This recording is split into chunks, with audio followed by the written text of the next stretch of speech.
The Unfinished Revolution. The War of 1812, American independence confirmed. The American leaders who declared war on Great Britain in 1812 firmly believed that they were beginning a second war of independence. Although the United States failed to achieve any of its stated war aims, the War of 1812 confirmed American nationhood and secured a new respect for the infant republic among the powers of Europe. The signing of the Treaty of Paris in 1783 ended the Revolutionary War and established the United States among the nations of the world. The treaty, however, neither guaranteed the new nation's survival nor ensured that the powers of Europe would respect its rights.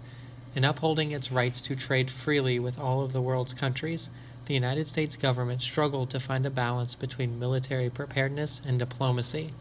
The prolonged wars between Britain and France, 1793 to 1815, kicked off by the French Revolution, greatly complicated America's ability to protect the rights of its shipping and sailors. Additionally, many Americans along the nation's western frontier believed that the British in Canada encouraged Indian raids on their settlements. Attacks by the French on American shipping led to an undeclared naval war from 1798 to 1801, known as the Quasi-War. When war between Britain and France started up again in 1803, Britain forbade neutrals, including the United States, from trading with France and her allies. Many Americans believed Britain's measures were an attempt to reimpose colonial status on them.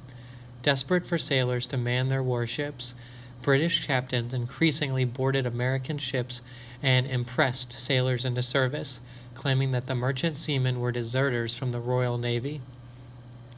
America's efforts to preserve its neutral rights by stopping all trade with the warring powers had no effect, other than to hurt the U.S. economy.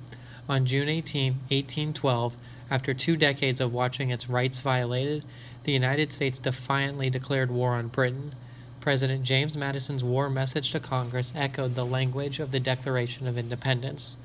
In military terms, the War of 1812 was inconclusive. The U.S. achieved some notable victories on Lake Erie, commented at Perry's Victory and International Peace Memorial, at Fort McHenry, commemorated at Fort McHenry National Monument and Historic Shrine, and in the Battle of New Orleans, commemorated at Chalmette Battlefield, part of Jean Lafitte National Historic Park and Preserve. But the war also saw Washington occupied and the White House set on fire. 2 American invasions of Canada failed.